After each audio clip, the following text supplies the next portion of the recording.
Hey everybody, this is Sasha, therapist, motivational speaker, as well as couple retreat facilitator.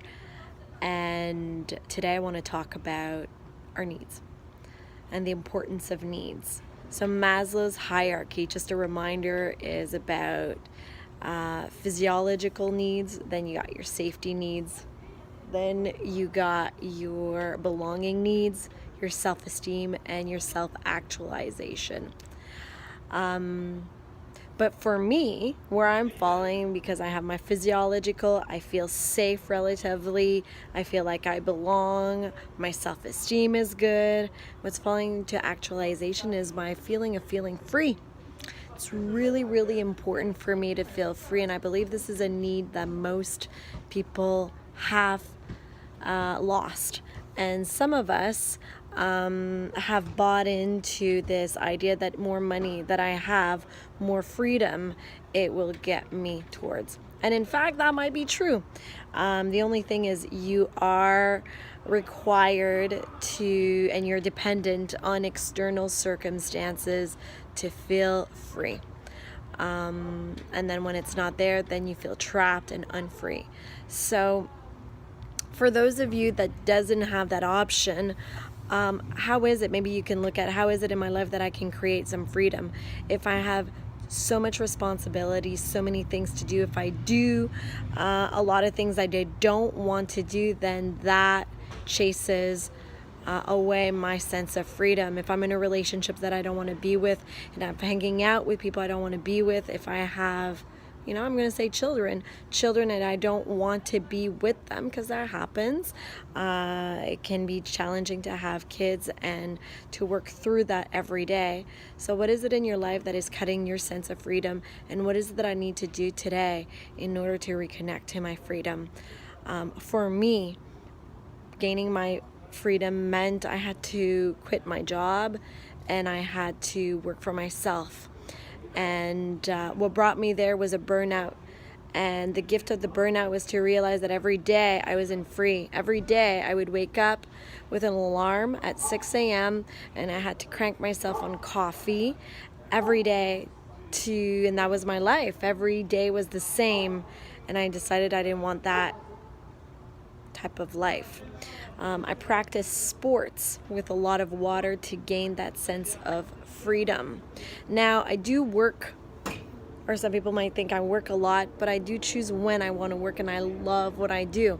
So I get freedom in that. So I surround myself also with people that heightens my sense of freedom and that are not rule-oriented, so I can feel free. So freedom is really a mindset. What is it that I'm doing to create a mindset of freedom?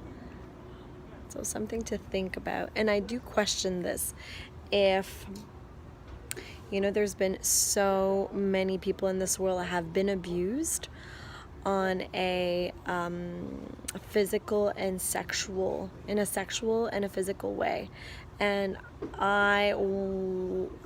this is a question I'm putting out there, but I do wonder if the fact that they've been abused, it's actually ingrained, it has impacted their need for safety in this world.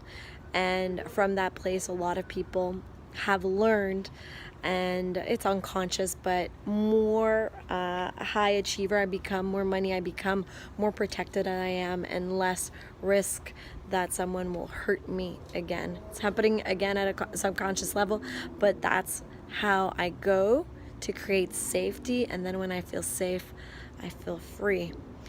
So interesting. Even another point I'm going to bring up, some people that have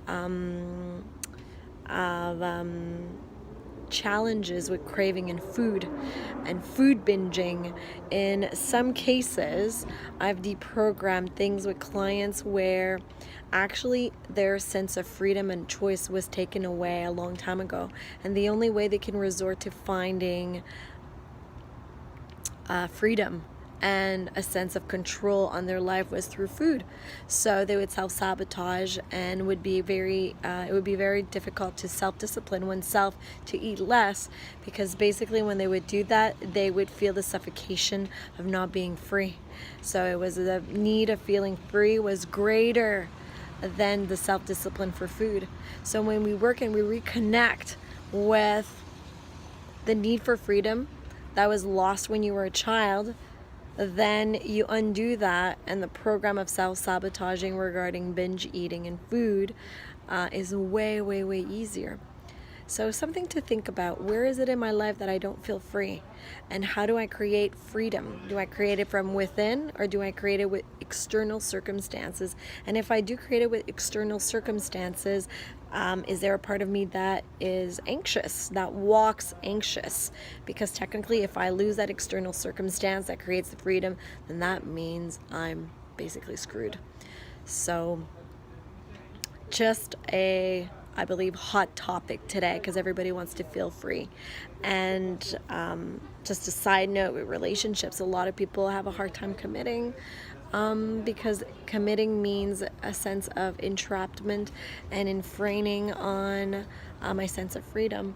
So if there's a link there, right?